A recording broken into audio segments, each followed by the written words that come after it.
இன்னொரு பாட்டு பாடுமா. ஆனா அந்த பாட்டு வந்து அது சிவானாவும் எல்லாரும் என் கூட chorus-ஆ தான் பாடினாருண்ணா. பாடணும். அண்ணா அது பிரச்சனை இல்ல. சிவானாவும் பாட சொல்லுங்க அந்த பாட்டு, நான் கண்டிப்பா பாடுவேன். எங்கள் வீட்டில் இவரும் பாடுவாரு. எல்லாம் சரி பாடுவேன். நானும் பாடுறேன், நீங்களும் பாடுங்க. எல்லாரும் பாடுங்கடா. எல்லாரும் நீங்களும் பாடணும். நீங்களும் தியா பாடணும், விக்கி ப்ரோ நீங்களும் பாடணும், எல்லாரும் பாடணும். ரெடி 1 2 3. எங்கள் வீட்டில் எல்லா நாளும் கார்த்திகை லாலலா. அதுக்கப்புறம் ஒரு லா லா லா அப்படி ஒண்ணு வரும். அது அவங்க வாய்ஸ் தான் அது படத்துல.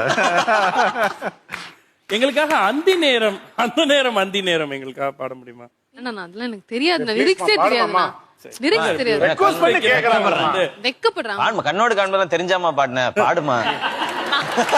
நீ காதை பொத்திக்கிட்டு பாடுமா. தங்கச்சிக்கு சப்போர்ட் இல்ல, பண்ணவே நான் மாட்டேங்கிறீங்க. சரி, நான் ஏன் உங்களை பாட சொன்னேன்னா டெஃபினட்டா இந்த படம் எவ்வளவு ஹியூமரா இருக்கும்னு மக்கள் அது ஒரே ஃபுல் ஃபன் ஃபிலிம் அப்படின்றது. காதை பொத்திக்கிட்டு பாட பாயம் கூட பொத்திக்க. பாடுமா. நான் லிரிக்ஸ் தெரியாது, நான் வேற ஏதாவது பாட்டு